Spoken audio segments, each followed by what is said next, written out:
The American record label Warner Music has signed a deal with Tencent to stream its music in China. Under this agreement, Tencent secures licenses to recordings from artists like Ed Sheeran and Dua Lipa, ensuring their songs are placed on its online music platforms.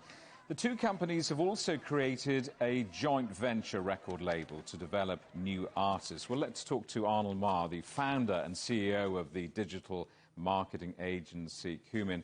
Arnold, welcome back to the show. Lovely to see you. Just how significant is this? Because Tencent is a name that will be very familiar to Chinese viewers.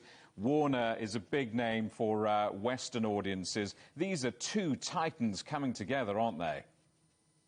Yeah, hi, Jamie. Thank you for having me. So just some context for the audience, maybe. QQ Music, which is owned by Tencent, has 800 million users in China. And you compare that number to something like Spotify over here, where they have only 345 million users globally.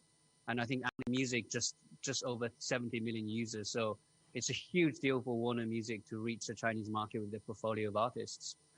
I mean, do you think culturally that each other's music travels? Can each of these regions see the artist going in the other direction?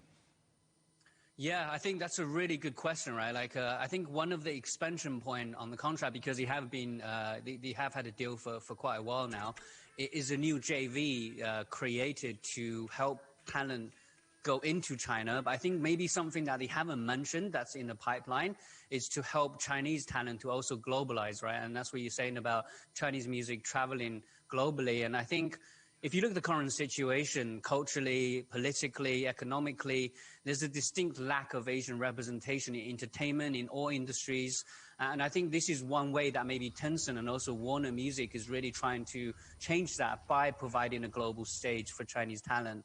And we've seen kind of the popularity of J-pop, K-pop, and I personally believe, I think C-pop and just all Asian entertainment in general is going to start to see a lot of traction on the world stage. And there's definitely a demand for it as well. Because it's clear from the K-pop story that this is going to do well, isn't it?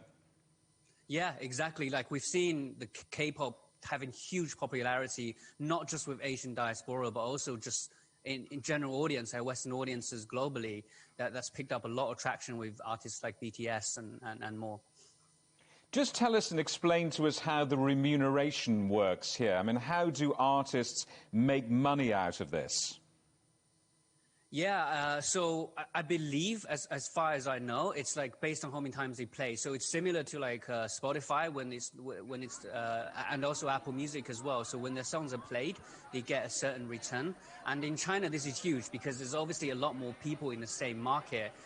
What's also interesting, actually, is the in-car connectivity that Tencent has implemented, where they've made a deal with 5 of the largest car manufacturers in China, where they'll be playing like QQ Music and QQ FM even. So the play numbers will increase drastically as the platform connects with all of the Chinese car manufacturers as well.